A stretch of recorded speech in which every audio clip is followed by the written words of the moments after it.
Welcome दोस्तों, स्वागत है आप सभी का और एक नए वीडियो में। तो आज के वीडियो में हम लोग देखने वाले हैं नए टेलविंड सीएसएस को अपने वीट के एप्लीकेशन के अंदर कैसे इंस्टॉल करते हैं। वैसे तो मैंने ये वीडियो पहले भी बना चुकी है। पहले वाली वीडियो में बहुत लोगों की कमेंट आई थी कि भाई हमें बहुत सारी दिक्कतें आ रही है, उनका भी सोल्यूशन बताओ। तो आज के वीडियो में हम लोग सबसे पहले उन्हीं दिक्कतों के बारे में बात करेंगे और उसके बाद मैं तुम्हें वापिस से line to line installation process कैसे करते हैं उसके बारे में बताऊंगा।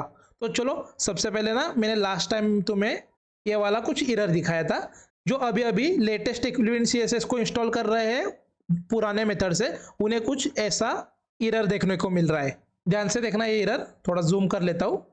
अब देखो यहाँ पर तुम में से किसी को भी टेलविंड सीएसएस अपने वीट के एप्लीकेशन के साथ या फिर रिएक्ट के एप्लीकेशन के साथ यूज करते समय कुछ ऐसा एरर दिख रहा होगा, तो इसका मतलब तुमने पुराने ओल्डर प्रोसेस से टेलविंड सीएसएस को अपने सेटअप में इंस्टॉल किया है। ठीक है, अभी इसके ऊपर लास्ट वीडियो में मैंने नए इंस्टॉलेशन प्रोसेस बताई थी। तो इस वीडियो में अभी क्या करेंगे हम लोग, सबसे पहले ना मैं लास्ट वीडियो में कुछ कमेंट है, बहुत सारे भाइयों को एरर आ रहा है, उनके बारे में थोड़ा सा डिस्कस करूंगा और उसके बाद हम लोग देखेंगे कि वापस से अपने टेलविंड सीएसएस को अपने रिएक्ट ऐप के साथ या फिर वीट एप्लीकेशन के साथ कैसे इंस्टॉल करते हैं। सबसे पहले हम अभी कमेंट की तरफ बढ़ेंगे। तो यहाँ पर देखो ये भाई क्या बोल रहा है, I follow all your instruction, but still when I use the command npx tailwind init p, it show the same error that you show at the beginning। मतलब मैंने जो स्टार्टिंग में एरर दिखाया था वो एरर भाई को आ रहा है क्योंकि भाई ये वाली कमांड इस्तेमाल कर रहे हैं npm tailwind init p। ठीक है, तो ये ऐसी प्रॉब्लम जिस किसी को मेरे भाई को आ रही है उनके लिए मैं एक चीज बताना चाहता हूँ। ये जो कमांड है npx tailwind css init p, ये पुराना मेथड है, ओल्ड मेथड है। ठीक है, अभी न्यू मेथड आया है, उसकी मदद से कैसे में इंस्टॉल करते हैं वो मैं तुम्हें इस वीडियो में सिखाने वाला हूं। तो यहाँ पर एक भाई की कमांड है, custom Tailwind class is not applied, can you show how to fix that. ठीक है, अभी भाई को क्या प्रॉब्लम आ रही है, जो उसकी कस्टम टेलविंड सीएसएस है क्लासेस वो अप्लाई नहीं हो रही। मतलब जो सीएसएस अभी टेलविंड सीएसएस इस्तेमाल कर रहे हैं उनके लिए मैं बताना चाहता हूँ। ये जो इसका ड्यू है और यहाँ पर हम क्लास नेम यहाँ पर लिखते हैं और इक्वल टू करके यहाँ पर कमांड देते हैं, कुछ स्टाइलिंग देते हैं, वो भाई की दिख नहीं रही है। उसके लिए क्या करना पड़ेगा, सबसे पहले मेरे हिसाब से जो कॉन्फिग फाइल है वहां पर आप टेलविंड को कॉल करते हैं, वो एक बार भाई तू मैन्युअली कॉल करके स्पेलिंग हाथ से लिख और यहाँ पर ऐसे ब्रैकेट डाल के मैन्युअली उसे कॉल कर, उसके बाद दिखने को चालू हो जाएगी। और तभी भी नहीं हुई तो एक चीज कर सकते हो तुम, एक्सटेंशन में जाके VS कोड के अंदर एक्सटेंशन में जाके टेलविंड इंटेलिसिस करके एक एक्सटेंशन आता है, उसे इंस्टॉल कर ले, उससे भी हो जाएगा। और तभी भी नहीं आ रही तो मैं एक अभी नया प्रोसेस के अंदर कुछ तेरा गड़बड़ हुआ होगा। मेरे हिसाब से क्या गड़बड़ हुआ होगा कि जो index.html फाइल के अंदर एक कोड लिखना होता है वो तूने शायद से मिस किया होगा। ये तीनों में से कुछ तो एक प्रॉब्लम होगी, वो हम लोग आगे जाके एक बार चेक करेंगे।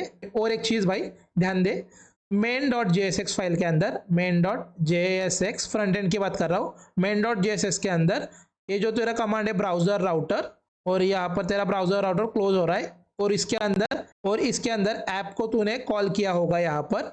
तो ऊपर इंपोर्ट स्टेटमेंट के अंदर तूने इंपोर्ट के अंदर index.css को इंपोर्ट नहीं किया होगा, इसीलिए ये प्रॉब्लम आ रही होगी कि तेरी कस्टम टेलविंड सीएसएस अप्लाई नहीं हो रही।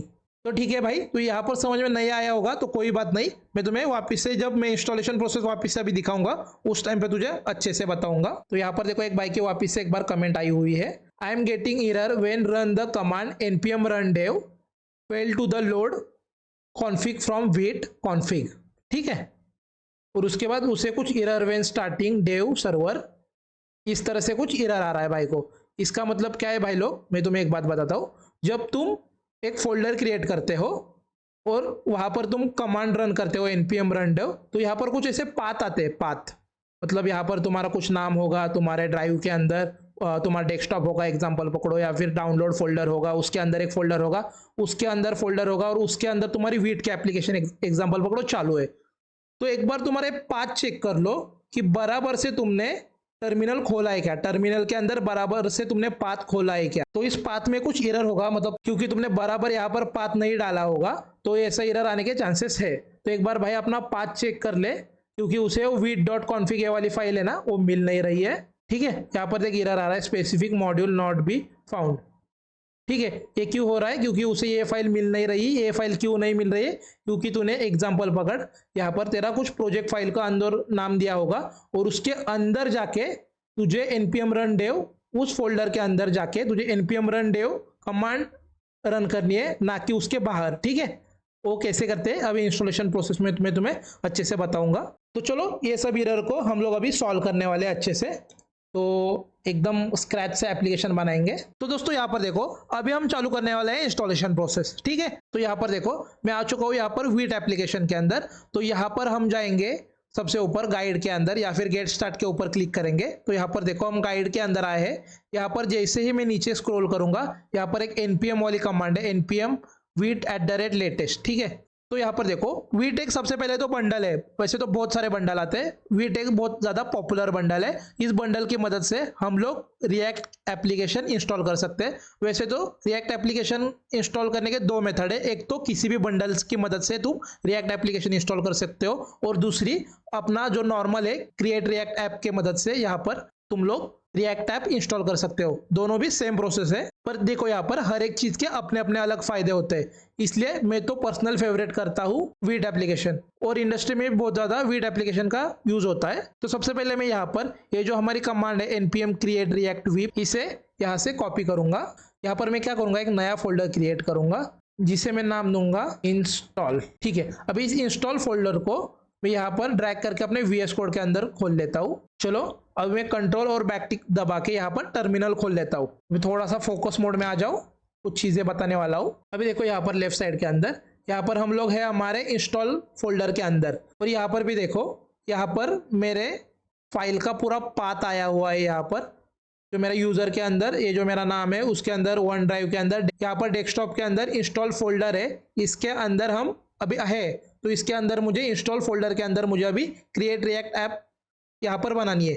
इस चीज को थोड़ा सा ध्यान में रखो कि हम कहाँ पर हमारा प्रोजेक्ट क्रिएट कर रहे हैं। तो चलो सबसे पहले मैं यहाँ पर क्या करूँगा, यहाँ पर जो मैंने कमांड यहाँ से कॉपी की थी वीट एप्लीकेशन के अंदर से, देखो यहाँ से ये जो कमांड मैंने यहाँ पर से कॉपी की थी, उसे मैं अपने VS कोड के अंदर यहाँ पर पेस्ट करूँगा और इंटर प्रेस करता हूँ। ये थोड़ा सा टाइम लेगा। यहाँ पर अभी मुझे बोल रहा है कि प्रोजेक्ट का नाम दो, तो फिलहाल मुझे प्रोजेक्ट का नाम देना है, कुछ भी नहीं देना, यही रखना है। तो वापस से मैं एक बार इंटर प्रेस करूंगा। तो यहाँ पर मुझे बता रहा है कि तुम्हें किसकी मदद से रिएक्ट ऐप तैयार करनी है, तो मुझे रिएक्ट की मदद से ऐप तैयार करनी है। यहाँ पर मैं जावास्क्रिप्ट सिलेक्ट करूंगा। ठीक है, अभी यहाँ पर थोड़ा ध्यान दो, सबसे मेन चीज ये क्या बोल रहा है, देखो यहाँ पर ये मेरा पाथ है। अभी हम इंस्टॉल फोल्डर के अंदर है। अभी जैसे हम लोग ए वाली कमांड इस्तेमाल करेंगे cd प्रोजेक्ट, इससे क्या होता है, इंस्टॉलेशन के अंदर और एक फोल्डर क्रिएट हो जाएगा।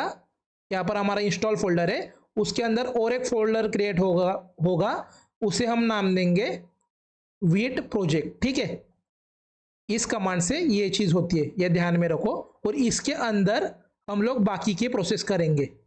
ठीक है, तो यहाँ पर मैं cd माई प्रोजेक्ट इस कमांड को यहाँ से कॉपी करूंगा और यहाँ पर बिना शर्माए पेस्ट कर दूंगा। तो यहाँ पर देखो मेरा जो फोल्डर का पाथ था वो चेंज हो चुका है। तो अभी देखो यहाँ पर मैं एक चीज बताना तुम्हें भूल गया, यहाँ पर देखो अभी यहाँ पर हमारा पाथ तो चेंज हो चुका है, हमारे यहाँ पर एक नया पाथ आ चुका है। हमारे इंस्टॉलेशन फोल्डर के अंदर यहाँ पर एक नया फोल्डर क्रिएट हो चुका है वीट प्रोजेक्ट। ठीक है, तो यहाँ पर देखो लेफ्ट साइड में देखो, यहाँ पर हमारा ये सबसे पहले इंस्टॉल फोल्डर था, उसके अंदर यहाँ पर एक नया फोल्डर क्रिएट हो चुका है। वो कौन सा फोल्डर है, ये जो फोल्डर है हमारा ये वाला फोल्डर है। ठीक है, इतनी बात तो तुम्हें समझ में आ चुकी होगी मेरे हिसाब से। तो अभी आगे बढ़ते हैं। तो यहाँ पर मैं अपने ब्राउजर के अंदर आ चुका हूँ और यहाँ पर मैं सर्च करूंगा टेलविन CSS इंस्टॉलेशन। तो यहाँ पर मुझे ऑफिशियल टेलविन CSS की साइट ओपन हो चुकी है। यहाँ पर डायरेक्ट मैं इंस्टॉलेशन के अंदर आ चुका हूँ। यहाँ पर तुम डॉक्यूमेंट सिलेक्ट कर सकते हो नॉर्मली, और डॉक्यूमेंटेशन के अंदर तुम्हें यहाँ पर इंस्टॉलेशन प्रोसेस मिल जाएगी।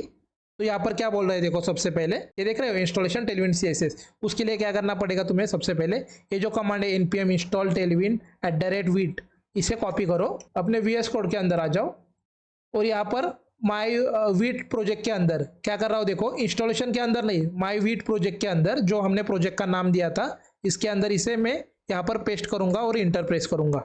मेरा एक चीज पे फोकस करो, मेरा पाथ देखो फोल्डर का, उसके ऊपर फोकस करो और कहाँ पर मैं कौन सी कमांड डाल रहा हूँ ये चीज पर अच्छे से फोकस करो। ये प्रोसेस थोड़ी सी टाइम लेगी। ठीक है दोस्तों, यहाँ पर देखो अभी हमारा इंस्टॉलेशन प्रोसेस कंप्लीट हो चुकी है। तो अभी मैं क्या करूँगा, ये जो टर्मिनल है इसे मैं यहाँ से हटाऊंगा। सबसे पहले तो यहाँ पर हमारे वीट एप्लीकेशन के अंदर हमारा फोल्डर स्ट्रक्चर कुछ इस तरह से बन चुका है। तो मैं यहाँ पर क्या करूँगा, यहाँ पर देखो सबसे लास्ट में है वीट.config.js, ठीक है, इसके अंदर मैं आऊँगा। अभी यहाँ पर देखो, ये थोड़ा सा जूम करता हूँ। अभी मैं हूँ अपने वीट.config.js के अंदर। तो यहाँ पर देखो क्या बोला है, कॉन्फिग वीट इन प्लगइन, ठीक है, वीट प्लगइन के अंदर कॉन्फिग करो। तो इसके लिए क्या करना पड़ेगा, सबसे पहले इंपोर्ट स्टेटमेंट है, import Tailwind from Tailwind wheat, इसे कॉपी कर लो यहाँ से और यहाँ पर इंपोर्ट स्टेटमेंट के अंदर यहाँ पर पेस्ट कर दो, ठीक है। और जैसे पेस्ट करोगे उसके बाद यहाँ पर देखो क्या करना है, ये जो प्लगइन है प्लगइन इसे हाथ से करना। यहाँ पर देखो, यहाँ पर तुम्हें यहाँ पर दिया हुआ है, मतलब ऐसे कॉपी करके पेस्ट भी मार सकते हो, पर ऐसा मत करना क्योंकि इसके वजह से तुम्हारे जो कस्टम CSS है वो कभी कभी अप्लाई नहीं होती, एरर आती है। कॉमा लगाओ, टेलविंड डालो, यहाँ पर देखो, यहाँ पर मुझे सजेशन आ रहा है। तो यहाँ पर जैसे मैं इंटर प्रेस करूंगा और यहाँ पर मुझे डबल ब्रैकेट लगाने, ठीक है। तो देखो यहाँ पर टेलविंड की स्पेलिंग जैसी तुमने यहाँ पर इंपोर्ट के अंदर डाली हुई है वैसी सेम यहाँ पर डालना, तभी ये सजेशन आएगा तुम्हें, ठीक है। ये चीज़ नहीं डालोगे तो कस्टम CSS कभी कभी अप्लाई नहीं होती, इस चीज़ का ध्यान रखना। जो भाई को एरर आ रही थी तो कुछ कमेंट पहले कि भाई कस्टम CSS अप्लाई नहीं हो रही, वो क्यों अप्लाई नहीं हो रही, क्योंकि भाई ये चीज़ जो है टेलविंड CSS इसे हाथ से डाल, कॉपी करके मत डाल। कॉपी करके डाला तो कभी कभी होता है, कभी कभी नहीं होता अप्लाई, तो रिस्क क्यों लेना खाली फोकट, तो इसलिए मैंने हाथ से डाल के दिखाया, ठीक है। तो चलो आगे बढ़ेंगे। तो हमारी नेक्स्ट कमांड क्या है, इंपोर्ट टेलविंड CSS। अभी देखो यहाँ पर ये चीज़ थोड़ा ध्यान में देखो, यहाँ से इसे मैं कॉपी करूंगा और यहाँ पर मैं SRC के अंदर आके मेरा index.css ये जो फाइल है, कौन सी, मेरी index.css, app.css नहीं बोला, index.css, इसके अंदर आ जाओ और यहाँ पर पेस्ट कर दो, ठीक है, डन। अभी ये क्यों बोल रहा हूँ, क्योंकि इस index.css को यहाँ पर देखो, जब तुम रिएक्ट डॉम इस्तेमाल करते हो, मैं अभी तुम्हें डॉम का इस्तेमाल करके नहीं दिखाऊंगा, यहाँ पर देखो एक इंपोर्ट स्टेटमेंट है index.css, इस इंपोर्ट स्टेटमेंट की मदद से यहाँ पर ये जो ऐप जो यहाँ पर कंपोनेंट कॉल किया हुआ है इसके ऊपर तुम्हारी index.css के मदद से टेलविंड CSS अप्लाई होती है, ठीक है। समझ में नहीं आया होगा तो भी थोड़ा सा एक बार वीडियो रिवाइंड करके देखो। तो कभी कभी क्या होता है, तुम ये जो इंपोर्ट स्टेटमेंट नहीं लिखते यहाँ पर main.jsx के अंदर, इसके वजह से भी तुम्हारी CSS अप्लाई नहीं होती, ये चीज़ को थोड़ा सा ध्यान में रखना। तो देखो यहाँ पर थर्ड स्टेप क्या दी हुई है, ये जो इंपोर्ट स्टेटमेंट है इसे हमें हमारे VS कोड के अंदर index.css के अंदर जाके पेस्ट करना है और उसके साथ मुझे app.css के अंदर भी इसे पेस्ट करना होगा। तो index.css और app.css के अंदर मुझे इसे पेस्ट करना है, ये चीज़ याद में रखो, क्योंकि जब तुम app.jsx के अंदर जो भी कुछ लिखोगे उसके ऊपर तुम्हारा टेलविंड CSS अप्लाई होगा। अभी देखो app.css के अंदर तुम इंपोर्ट स्टेटमेंट नहीं डालोगे तो क्या होगा, तुम app.jsx के अंदर जो भी कुछ लिखोगे उसके अंदर तुम्हें इंटेलिसिस शो नहीं होगी, ठीक है। चलो आगे बढ़ते हैं, अगला स्टेप देखेंगे यहाँ पर। अभी देखो यहाँ पर क्या बोला है, npm run dev करो।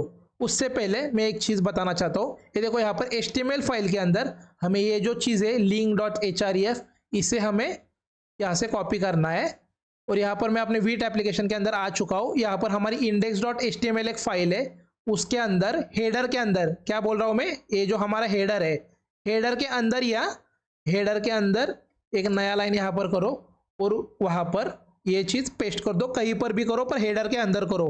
तो ठीक है दोस्तों, यहाँ से अभी आगे बढ़ेंगे। अभी क्या करना है, लास्ट हमें npm run dev ये कमांड चलानी है। तो चलो दोस्तों अभी आगे बढ़ेंगे। मैं अभी यहाँ पर क्या कर रहा हूँ, मैं अभी हमारा ऐप जो है हमारी वीट ऐप उसे रन करूँगा। तो यहाँ पर मैं हमारी जो कमांड है npm run dev उसे यहाँ पर पेस्ट करूँगा और इंटर करूँगा। तो यहाँ पर देखो मेरी वीट एप्लीकेशन चल रही है, ठीक है। वो क्यों चल रही है, क्योंकि मैंने पाथ बराबर डाला था, ठीक है। तो यहाँ पर मैं कंट्रोल प्रेस करके यहाँ पर चेक करता हूँ हमारी वीट एप्लीकेशन। तो यहाँ पर देखो मैंने अभी index.css के अंदर से जो भी कुछ हटाया है इसलिए इसका अलाइनमेंट गलत आ चुकी है। देखो यहाँ पर काउंटर तो काम कर रहा है। तो मैं अभी क्या करूँगा, यहाँ पर तुम्हें एक चीज़ बताता हूँ, index.jsx के अंदर जाके मैं इन सबको यहाँ से हटा देता हूँ और RFC करता हूँ। तो यहाँ पर देखो नॉर्मली हमारा ऐप लिख के यहाँ पर आ रहा है। चलो अभी मैं तुम्हें कस्टम CSS अप्लाई करके दिखाता हूँ। तो यहाँ पर मैं क्लास नेम का इस्तेमाल करूँगा, क्लास नेम टेक्स्ट जो है मुझे चाहिए रेड, और उसके अंदर मैं 500 देता हूँ। तो टेक्स्ट रेड 500 यहाँ पर देखो। तो यहाँ पर देखो मेरा ऐप का जो टेक्स्ट है वो रेड हो चुका है। और यहाँ पर मैं मार्जिन भी ट्राई करता हूँ देने का, मार्जिन ऑन टॉप। तो यहाँ पर मैं टॉप से मार्जिन 10 दे देता हूँ। तो यहाँ पर देखो टॉप से मार्जिन 10 ऐड हो चुकी है, ठीक है। इस तरह से करना। एक दो एक्सटेंशन बताता हूँ, उन्हें याद से यहाँ पर इंस्टॉल कर लेना अपने VS कोड के अंदर। सबसे पहला ES7 react Redux native snippets, इसे तो इंस्टॉल करके ही रखना। दूसरा है हमारा Tailwind CSS variable auto complete. और तीसरा है हमारा, मैं यहाँ पर सर्च करके दिखाता हूँ, ये देखो यहाँ पर आ रहा है भी, टेलविन CSS इंटेलिसिस, ठीक है। ये जो है हमारा टेलविन CSS इंटेलिसिस, इसे 101% इंस्टॉल करके रखना क्योंकि बहुत इंपॉर्टेंट है। तो चलो यहाँ पर मैं वापस एक बार इस ऐप को यहाँ पर क्लोज करता हूँ, हमारे VS कोड को यहाँ पर बंद कर देता हूँ। तो अभी मैं क्या करूंगा, ये जो हमारी इंस्टॉल वाली फाइल है इसे वापस से एक बार तुम्हें VS कोड के अंदर खोल के दिखाऊंगा, ठीक है। तो अभी देखो यहाँ पर मैं एक चीज बताता हूँ सबसे पहले, कभी कभी तुमने ये सब इंस्टॉलेशन प्रोसेस कंप्लीट भी की और कभी कभी क्या होता है तभी भी तुम्हारी एप्लीकेशन नहीं चल रही और तुम्हें इंटेलिसिस मतलब सजेशन भी नहीं आ रही है कस्टम CSS के। तो क्या कर रहे हो, सिंपल एक बार पूरा तुम्हारा PC है उसे रिस्टार्ट करो, या फिर पूरा का पूरा VS कोड तुम्हारा है उसे बंद करो और वापस से एक बार एप्लीकेशन चालू करना। खाली ये तुम्हारा पाथ देखना बराबर है या नहीं टर्मिनल के अंदर, ठीक है। अभी मैं एक यहाँ पर क्या करूंगा, मेरा यहाँ पर मैं अपना टर्मिनल खोलूंगा। यहाँ पर मेरा पाथ देखो क्या हो रहा है अभी हमारे यूजर के अंदर। अभी देखो यहाँ पर मैं तुम्हें एक चीज बताता हूँ, हमने हमारी ये जो फोल्डर था इसे मैंने अपने VS कोड के अंदर खोला था। तो इसका नॉर्मल पाथ कुछ ऐसा आएगा हमारे डेस्कटॉप के अंदर से। ये जो हमारा ये जो फोल्डर है ये हमने अभी खोला है इंस्टॉल फोल्डर। तो यहाँ पर मैं जैसे कमांड चलाऊंगा npm run dev, तो यहाँ पर देखो मुझे एरर बताएगा। देखो कुछ इस तरह से मुझे एरर बता रहा है कि अभी मेरी फाइल फाउंड नहीं हो रही है, npm not be able to find your file, ठीक है। ये क्यों हो रहा है, क्योंकि ये जो मेरा एरर है मेरा उसे जो कॉन्फ़िग फाइल है वो नहीं मिल रही, इसकी वजह से कुछ ऐसा एरर आ रहा है, ठीक है। ध्यान से देखो ये क्यों हो रहा है, क्योंकि तुमने बराबर फोल्डर के अंदर तुम्हारी वीट की फाइल खोली ही नहीं है। मुझे क्या करना है, मुझे मेरे इंस्टॉलेशन फोल्डर के अंदर मेरा वीट फोल्डर है उसके अंदर जाना है। तो यहाँ पर देखो मेरे इंस्टॉल फोल्डर के अंदर मुझे CD, मेरे फोल्डर का नाम भी दे सकते हो, CD स्पेस देके यहाँ पर जो भी फोल्डर का नाम होगा वो डालो और CD स्पेस और टैब दबाओ। टैब दबाने के बाद ऑटोमेटिक आएगा नाम, ये जो आएगा ये तुम्हारे फोल्डर का ही नाम होगा, ये ध्यान में रखो। CD दबा के टैब दबाओ। दो मेथड हुई, एक मैन्युअली डाल सकते हो, एक CD दबा के टैब दबा के ऑटोमेटिकली आ जाएगा। और तीसरी एक मेथड है, यहाँ पर देखो मुझे मेरे इंस्टॉल के अंदर ये जो मेरी इंस्टॉल के अंदर वीट एप्लीकेशन जो है वीट फाइल है, सॉरी इंस्टॉल के अंदर वीट फाइल है, इस वीट फाइल के ऊपर जाना है, उसे सिलेक्ट करना है और सिलेक्ट करने के बाद राइट क्लिक करना है और यहाँ पर देखो ओपन इन इंटीग्रेटेड टर्मिनल, इसके ऊपर क्लिक करना है। और जैसे मैं यहाँ पर इंटीग्रेटेड टर्मिनल को ओपन करूंगा तो यहाँ पर देखो मेरा पाथ इंस्टॉल के अंदर वीट प्रोजेक्ट के अंदर मेरा ऑटोमेटिकली फाइल खुल चुकी है। तो यहाँ पर मैं कमांड डालूंगा npm run dev, तो यहाँ पर देखो ऑटोमेटिकली मेरी वीट फाइल खुल चुकी है। तो यहाँ पर मैं इस डिव के अंदर और एक डिव बनाता हूँ और उसे मैं नाम दूंगा हेलो, ठीक है, हेलो। तो यहाँ पर थोड़ा जूम कर लेता हूँ, यहाँ पर मैं क्लास नेम का इस्तेमाल करूँगा टेक्स्ट वॉयलेट 600, ठीक है। चलो अभी यहाँ पर मैं कंट्रोल प्रेस करके यहाँ पर ऐप खोल लेता हूँ। तो यहाँ पर देखो हेलो मेरा आ रहा है और जो मेरा पुराना था ऐप वो भी आ चुका है। तो आई होप दोस्तों आपको इंस्टॉलेशन प्रोसेस अच्छे से समझ में आ चुकी होगी। एरर को कैसे कैसे हैंडल कर सकते हैं, किन किन प्रकार से हैंडल कर सकते हैं वो भी आपको समझ में आ चुका होगा। तो चलो यार मैं मिलता हूँ आपको नेक्स्ट वीडियो में, तब तक के लिए बाय बाय।